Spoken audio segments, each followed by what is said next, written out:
out. I didn't expect to be here, to be honest. I knew the boys at the front had set a good pace, and I knew it would be 34s. You know, if I wanted to be on the front row, I didn't think. Well, I knew I didn't have it in me. I still don't think I did one. I think it might have been a 35 flat, but I didn't think we even had that in us. You know, I thought mid 35 at a push might get us 9th, which was 3rd row, and I'd have been really happy with that. So now I think I've caused myself a few problems because now I'm sat on the front row of the grid, and I wasn't expecting that. You know, I was just expecting to come in and try and score a few points. So race is on. I mean, it's a long race. The wrist is still really, really hurting. That lap took everything out of me then. So I don't know what it's going to be like for another 18, 20 laps. So we'll just see. We'll do our best and see if we can put a show on for everyone.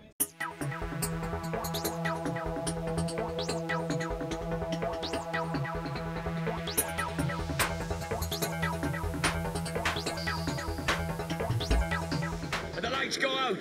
The start will be so important for Brooks and for Byrne. Byrne pulls the absolutely perfect one, and look at Ellison. Yeah. He leaps across and just makes sure Bridewell's got no route through the first turn without riding through him. Shaky leads the way then. Ellison in 2nd place, Bridewell in 3rd, and Bridewell looking very determined. Oh, he explodes through into 2nd place. Someone's gone and someone else is down. Is that Westmoreland? I think Westmoreland. Yeah, I think James Westmoreland's down. Yeah. Oh, Westmoreland, who cheered himself up with a rostrum. And Howie Main when he smarts there. Good Lord, what's going on, fellas? There's a problem for Tommy Bridewell. Oh, Bridewell is in trouble. That's terminal, it's whatever it is. Wow. Bridewell, who was having a terrific ride, really pushing race leader and pre-race favourite Shaky Byrne, is pulling off on the Tyco BMW. That's a bad result. This is, and the other Jameses, it's an impressive ride, this, coming back from what he's been the hyperbaric chamber and various things to try and get the bone to knit in his left wrist. The reigning British Superbike champion does it again here at Oulton Park. He first won here in 2003, did the double.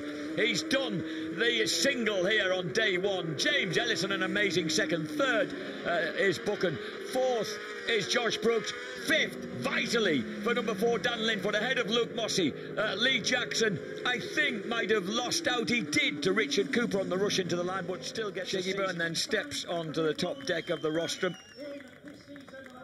James Ellison still a little bit amazed and slightly bewildered, I think, at finding himself there at all. Well, qualifying, it was quite hard for him at first, and Chris and Andrea worked really hard to do what they needed to do and get him a good setup. And he said he was feeling fine, but from where he came from through having the accident, so basically it's come from A&E to podium. To do what he's done, it's just fantastic. He's had a lot of backing, he's been in the hyperbaric chamber, he's seen physios, he's put 100% effort into it. Wherever he needed to be, he's been, and then he ended up on the podium. So perfect place, I can't believe it. Honestly, quite difficult qualifying. We only qualified 15th, but we made some big improvements. We know what our problems are, and yeah, honestly, yesterday was a wasted day. You know, we lost a lot of vital track time yesterday, and then this morning was wet. So we've really been on the back foot. But today I've done my fastest ever lap at Oulton, you know, so there is plenty of positives from the weekend so far. So we've made some changes before race 1 and hope we can improve a little bit and have a good result today to set us up for tomorrow. Yeah, it was. To be honest, it was really tough in qualifying because we've still got the injury. It's going to be 5 weeks tomorrow from the break. And it was a big break, you know, it was right across the full part of the radius, so it was a long recovery, but I've done everything I can. I've had a lot of help, a lot of support, especially from the team, and yeah, I just did everything I could to get back, and to be honest, I didn't really know what was going to happen until I rode yesterday. And I was in a bit of pain, but still able to get the bike around the track, so we've just been chipping away every day and just trying to keep on top of the pain medication and the strapping up with the mobile clinic, the physios here. And it seems to be working so far. We've put ourselves on the front row of the grid. Now we've got 18 laps to try and hang on to the thing. So we'll see how it goes.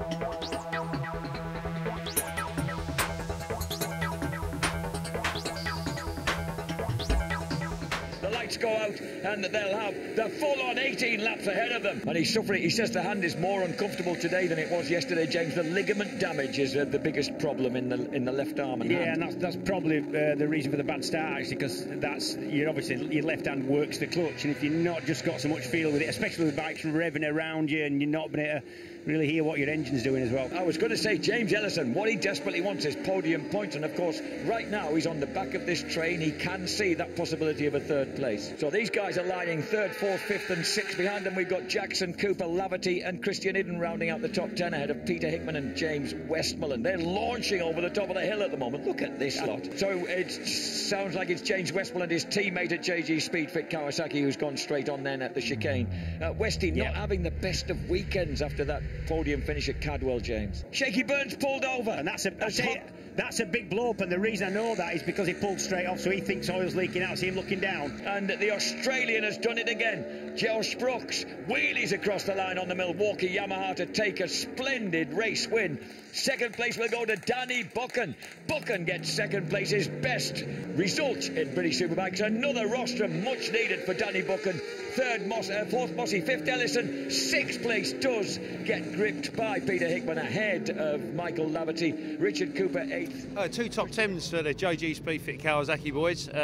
Some big concerns for us. It's plain to see that James Ellison was suffering probably more this morning in warm-up than he was yesterday for qualifying and the races, and we had some big doubts about whether he would finish this race and what sort of condition he'd be in during it. But I have to say another top six with fifth, I think, in the end that's a great result, and perhaps points the way to him being competitive later on in the last race of the day. Westy suffered from being run on at Hizzies. I think Hopper took him out in the middle of the race. Fortunately, that was just a run through off the track and through the chicane there, so that certainly affected his finishing position, but just on the edge of the top 10, so two top 10s and a good place probably to start race 2, or race 3 I should say, later on.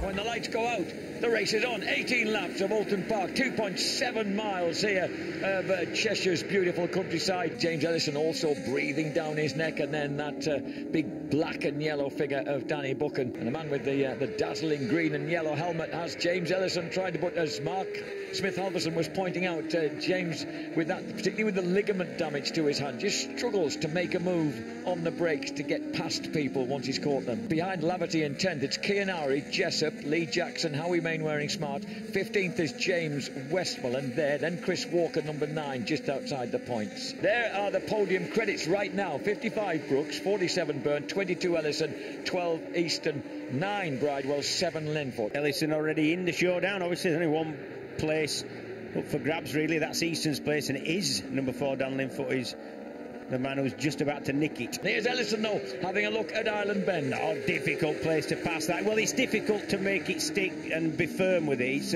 you go over a crest, the whole bike wants to take off. These guys are going so quick on the big bike. Dan in Linfoot still just calmly fending off James Ellison. Ellison, of course, not able to, it's not really going to make a great deal of odds what happens with James here. He can't get himself any podium points unless something drastic happens ahead. He's got 5 riders ahead of him. James Ellison looks underneath Linfoot. Linfoot has to let him through as they go into Old Hall Corner on the final lap.